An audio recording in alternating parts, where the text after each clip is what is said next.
যে আমরা এখানে খাওয়ার জন্য বসে আছি যেন বালুরঘাট ফুডি হ্যাভেন।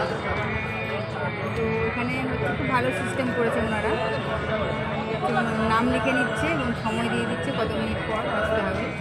তো ওই জন্য কোনো গণ্ডগোল নেই, কিছু নেই, নাম লিখিয়ে দিচ্ছে আর যে যার মতো শুনে নিচ্ছে কত মিনিট পর আসতে হবে। আমরাও যেমন আমাদেরকে বললো 40 মিনিট পর, তো আমরা একটু ঘুরে ঘুরে কয়েকটা ঠাকুর দেখে চলে আসলাম। এখন এসে আমরা বসেছি, এই যে এখানে বাবার দোকান বসে আছে।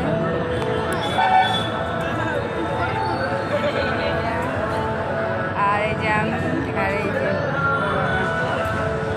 এই তো আমরা এখন এখানে বসে বসে অপেক্ষা করছি কখন ডাকবে। তবে সত্যি বসে অপেক্ষা করতে খারাপ লাগছে না, ভীষণ সুন্দর একটা ঠান্ডা হাওয়া দিচ্ছে, ওদেরটা খুব ভালো।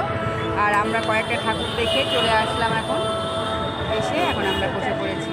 তো দেখি কতক্ষণে ডাকছে আমাদেরকে, চলো। আর এই তো এখনও মানে আমরা কেবলই বালুরঘাটে ঢুকলাম, বেশিক্ষণ হয়নি। আমরা কয়েকটা হচ্ছে ঠাকুর দেখলাম, 3টে ঠাকুর দেখলাম, দেখে এখন এখানে নাম নিতে গেছিলাম, এখানে এখন বসে আছি। খাওয়া দাওয়া হলে তাই বাকি ঠাকুরগুলো দেখে তারপরে আমরা ফিরবো। ফিরতে ফিরতে প্রায় অনেকটা রাত্রেই হয়ে যাবে। চলো, এখন কেবল বালুরঘাটের ঠাকুর দেখা শুরু হচ্ছে, তো আমরা আবার পরে আসছি, দেখা হচ্ছে।